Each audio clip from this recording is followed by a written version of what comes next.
Hai guys, balik lagi bersama saya Risma Yustiawati. Jadi kali ini saya akan membahas buku mekanika, yaitu Classical Dynamics of Particle and System. Nah, pembahasan kali ini akan membahas tentang matriks, vektor, dan kalkulus vektor.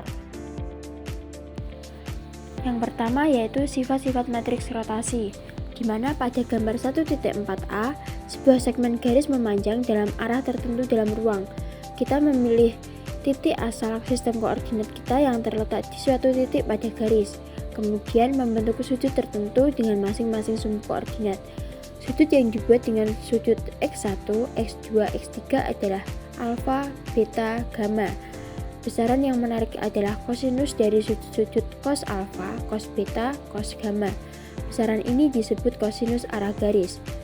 Jika kita mempunyai dua garis yang arahnya kosinus cos alfa, cos beta, cos gamma, dan cos alfa aksen, cos beta aksen, dan cos gamma aksen, maka kosinus sudut theta antara garis-garis ini seperti pada gambar 1.4b diberikan oleh cos theta sama dengan cos alfa kali cos alfa aksen ditambah cos beta kali cos beta aksen ditambah cos gamma kali cos gamma aksen. Dengan himpunan sumbu x1, x2, x3, kita lakukan rotasi sembarang terhadap suatu sumbu melalui titik asal. Pada posisi baru kita beri label pada sumbu x1 aksen, x2 aksen, dan x3 aksen. Nah, ini merupakan sebuah gambar yang dijelaskan tadi, di mana gambar 1.4a dengan segmen garis ditentukan oleh sudut alfa, beta, gamma dari sudut koordinat, dan juga gambar 1.4b segmen garis lain ditambahkan yang didefinisikan oleh sudut alfa aksen, beta aksen, dan gamma aksen. Yang selanjutnya yaitu operasi matriks, di mana matriks A yang diberikan memiliki jumlah baris dan kolom yang sama, dan oleh karena itu disebut matriks persegi. Sebuah matriks tidak harus berbentuk persegi, bahkan koordinat sebuah titik dapat dituliskan sebagai matriks kolom. Kalau matriks kolom itu bentuknya menurun x1, x2, x3, sedangkan matriks baris yaitu mendatar x1, x2, x3. Yang selanjutnya yaitu definisi lebih lanjut. Matriks yang ditransposisi adalah matriks yang diturunkan dari matriks asli dengan menukar baris dan kolom, dengan menotasikan transpos matriks A dengan AT. Menurut definisi tersebut, memiliki lambda IJ T sama dengan lambda JI. Kemudian ada matriks identitas, adalah matriks yang ketika dikalikan dengan matriks lain, matriks tersebut tidak terpengaruh.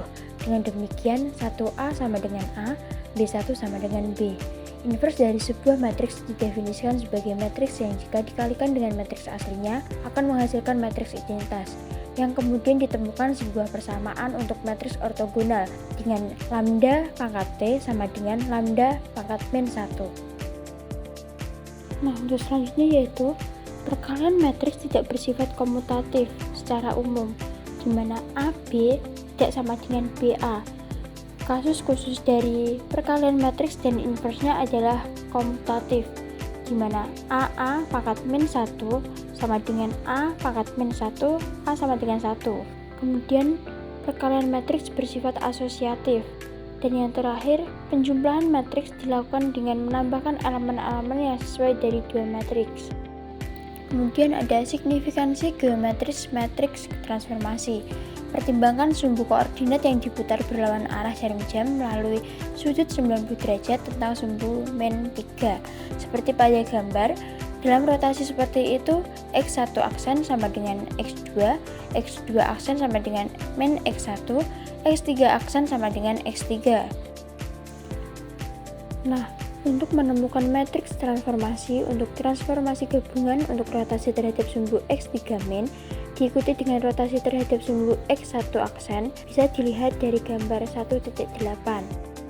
Seperti ini ya gambarnya. Nah, oleh karena itu, dua rotasi yang telah dijelaskan dapat diwakili oleh satu matriks transformasi, dan orientasi akhir ditentukan oleh x1 sama dengan x2, x2 sama dengan x3, x3 sama dengan x1. di mana matriks transformasi beroperasi pada X adalah penting karena perkaliannya tidak bersifat komutatif. Untuk selanjutnya yaitu definisi skalar dan vektor dalam hal sifat transformasi. Dengan mempertimbangkan transformasi koordinat dari jenis tersebut, maka di bawah transformasi seperti itu, kuantitas sudut P tidak terpengaruh, maka sudut P disebut skalar atau varian skalar.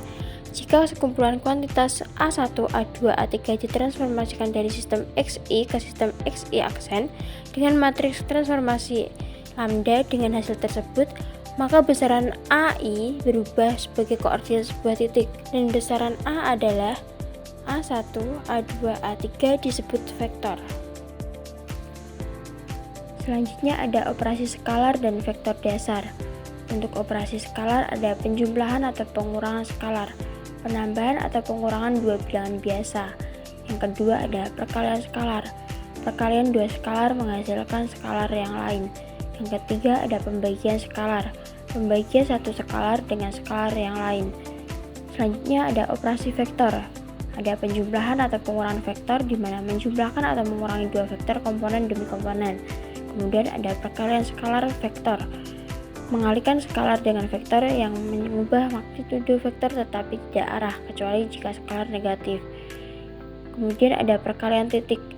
Operasi antara dua vektor yang menghasilkan skalar. Yang terakhir ada perkalian silang, operasi antara dua vektor yang menghasilkan vektor baru yang tegak lurus terhadap kedua vektor asal. Kemudian ada hasil kali skalar dari dua vektor. Skalar produk dari dua vektor adalah operasi yang menghasilkan skalar dari dua vektor. Dot product mengukur seberapa sejajar dua vektor dan sering digunakan dalam fisika dan geometri untuk menghitung kerja atau work, proyeksi atau sudut antara dua vektor. Jika ada dua vektor A dan B dengan komponen masing-masing, A sama dengan AX, AY, AZ, dan B adalah BX, BY, BZ, maka skalar produk dihitung dengan rumus A kali B sama dengan AX, BX ditambah AY, BY ditambah AZ, BZ. Atau secara umum, skalar produk juga bisa dinyatakan sebagai A kali B sama dengan konsentrasi A kali konsentrasi B cos theta, di mana konsentrasi A dan konsentrasi B adalah magnitudo vektor dan theta adalah sudut antara kedua vektor. Lalu ada vektor satuan. Satuan vektor atau unit vektor adalah vektor yang memiliki magnitudo atau panjang sebesar 1. Unit vektor digunakan untuk menunjukkan arah suatu vektor tanpa memperhitungkan besarnya. Dalam matematika dan fisika, unit vektor sangat berguna untuk mengarahkan besaran fisik seperti gaya, kecepatan, atau percepatan. Unit vektor biasanya dilambangkan dengan huruf dengan tanda topi di atasnya, misalnya I topi, J topi, K topi, untuk unit vektor dalam arah sumbu X, Y, dan Z pada koordinat kartesian. Untuk rumusnya yaitu A kali B sama dengan A kali B cos AB. Yang selanjutnya yaitu hasil kali vektor dari dua vektor. Vektor produk atau cross product dari dua vektor adalah operasi yang menghasilkan vektor baru yang tegak lurus terhadap kedua vektor asal. Cross product digunakan untuk menemukan vektor yang arahnya tegak lurus terhadap bidang yang dibentuk oleh dua vektor. Untuk rumusnya yaitu konsentrasi C sama dengan konsentrasi A kali konsentrasi B sin theta. Kemudian ada diferensiasi vektor terhadap skalar, yaitu proses menghitung turunan vektor yang komponennya bergantung pada suatu skalar. Skalar tersebut biasanya adalah variabel seperti waktu, dan turunan ini sering digunakan dalam fisika untuk menggambarkan perubahan suatu besaran vektor seperti posisi, kecepatan, atau percepatan seiring waktu. Jika ada vektor AT yang komponennya bergantung pada skalar T, waktu, maka turunan dari A terhadap T adalah turunan dari setiap komponen vektor tersebut. Selanjutnya ada contoh turunan kecepatan dan percepatan. Kecepatan adalah turunan pertama dari posisi RT terhadap waktu T. Ini menggambarkan seberapa cepat dan dalam arah mana posisi suatu objek berubah, di mana Vt sama dengan dRt per dt. Posisi RT adalah vektor yang menunjukkan lokasi suatu benda dalam ruang sebagai fungsi waktu. Kecepatan atau VT adalah vektor yang menunjukkan arah dan besar perubahan posisi setiap saat. Kemudian percepatan adalah turunan pertama dari kecepatan VT terhadap waktu atau turunan kedua dari posisi RT. Ini menunjukkan bagaimana kecepatan objek berubah dari waktu ke waktu.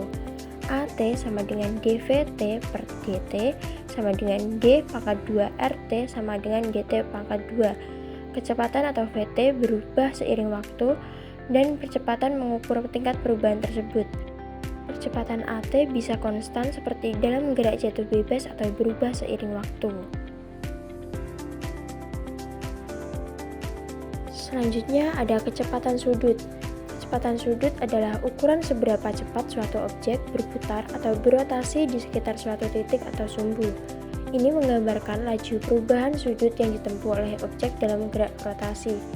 Kecepatan sudut adalah vektor yang mengarah sepanjang sumbu rotasi dan besarnya menggambarkan laju perubahan sudut theta terhadap waktu, yaitu omega sama dengan d theta per dt, di mana omega adalah vektor kecepatan sudut, theta adalah sudut yang ditempuh oleh objek dalam gerakan rotasi, kemudian arah vektor omega ditentukan oleh aturan tangan kanan. Nah, untuk yang terakhir adalah operator gradien. Gradien operator adalah operator diferensial yang digunakan untuk menghitung gradien dari suatu fungsi skalar. Gradien adalah vektor yang menunjukkan arah perubahan terbesar dari fungsi skalar pada suatu titik serta besarnya perubahan tersebut. Dalam konteks kalkulus vektor, operator gradien mengubah fungsi akar menjadi vektor. Nah, itu tadi penjelasan dari saya. Sekian, terima kasih.